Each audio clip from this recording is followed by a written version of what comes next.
ایک روایت سے مدد لے کر گفتگو آگے بڑھاتے. دیکھو اکثر الدعاء بتعجیل الفرج، میرے ظہور کی بہت زیادہ دعا کیا کرو. فإن فی ذلک فرجکم، کیونکہ اس دعا میں در حقیقت تمہاری بہتری ہے، تمہاری مشکلات ختم ہوتی ہیں. دعا کر رہے ہیں آپ حضرت کے لیے، مشکلات آپ کی ختم ہو رہی ہیں.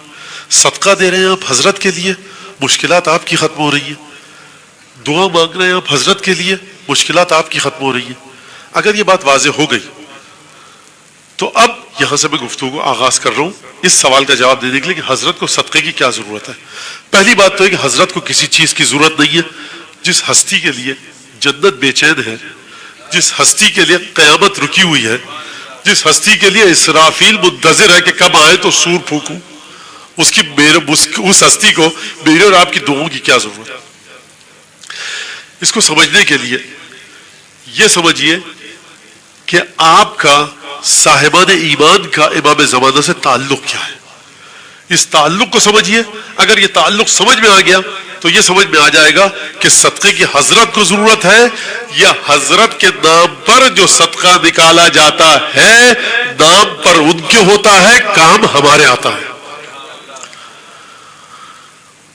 میں پڑھ چکا ہوں اس حدیث کو جو آج ابھی پڑھنے جا رہا ہوں. چھٹے امام امام جعفر صادق علیہ السلام فرماتے ہیں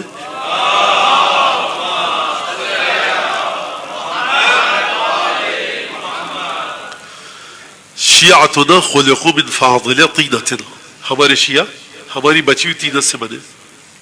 ٹھیک، وہم یسونا ویسرہم یسرنا، جو چیز ہم کو تکلیف دیتی ہے وہ ان کو تکلیف دیتی ہے، جو ان کو تکلیف دیتی ہے وہ ہم کو تکلیف دیتی ہے، اور جو چیز ان کو خوش کرتی ہے وہ ہم کو خوش کرتی ہے. اور پھر امام نے فرمایا فَإِذَا أَرَادَهُمْ أَحَدٌ، جب کوئی تم میں سے فَإِذَا أَرَادَنَا أَحَدٌ مِّنْهُمْ، جب کوئی تم میں سے ہمارا ارادہ کرے ہمارے ساتھ بھلائی کرنے کا، ہمارے ساتھ خوبی کرنے کا، ہمارے ساتھ اچھائی کرنے کا، ہماری خدمت کرنے کا. خوب غور سے سنیے گا. جب تم میں سے کوئی چاہے کہ امام زین العابدین کے بارگاہ میں کوئی ہدیہ بھیجو، امام جعفر صادق کے لیے کوئی ہدیہ بھیجو، فَإِذَا أَرَادَنَا أَحَدٌ مِّنْهُمْ، جب ہمارے شیعوں میں سے کوئی ہمارا ارادہ کرتا ہے بھلائی کا ہمارے ساتھ، فَلْيَقْصِدْ مِنْهُمْ، تو اسے چاہیے کہ ہمارے شیعوں کا ارادہ کرے.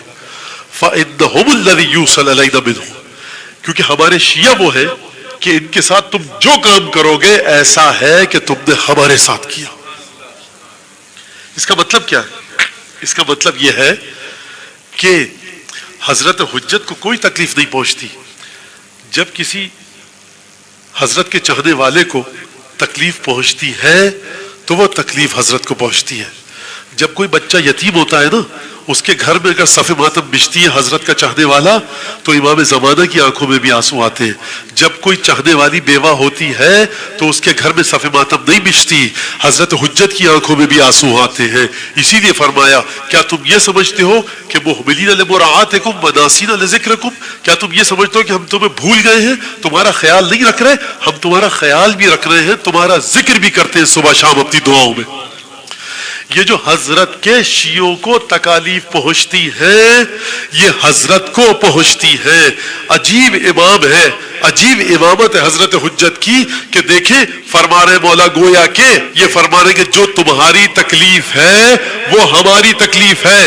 یعنی یہ جو تم میرے لیے دعا مانگ رہے ہو نا کہ حضرت کو دائیں طرف سے کوئی تکلیف نہ پہنچے، بائیں طرف سے تکلیف نہ پہنچے، سامنے سے پیچھے سے اوپر سے نیچے سے حضرت حجت کے دل میں کوئی غم نہ آئے، تو دیکھو میرے دل میں جو غم ہے نا وہ تمہاری مشکلات کا غم ہے.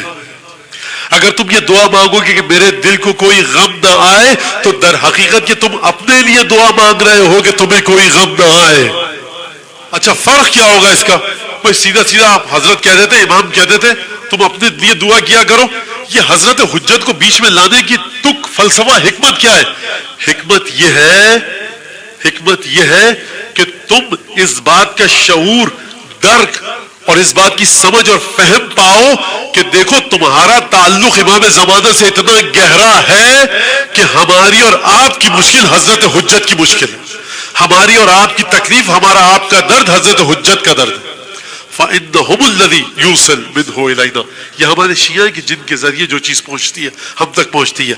شروع میں خود فرمایا امام نے جو ان کو تکلیف دیتی ہے وہ ہم کو تکلیف دیتی ہے, جو ان کو خوش کرتی ہے وہ ہم کو خوش کرتی ہے. گویا آپ کی تمام تکالیف حضرت حجت کی تکالیف ہے. پروردگار صدقہ دے رہے ہیں امام زمانہ کے دل کو کوئی ٹھیس نہ پہنچے. برحمتك يا أرحم الراحمين وصلى الله على محمد وآله الطاهرين.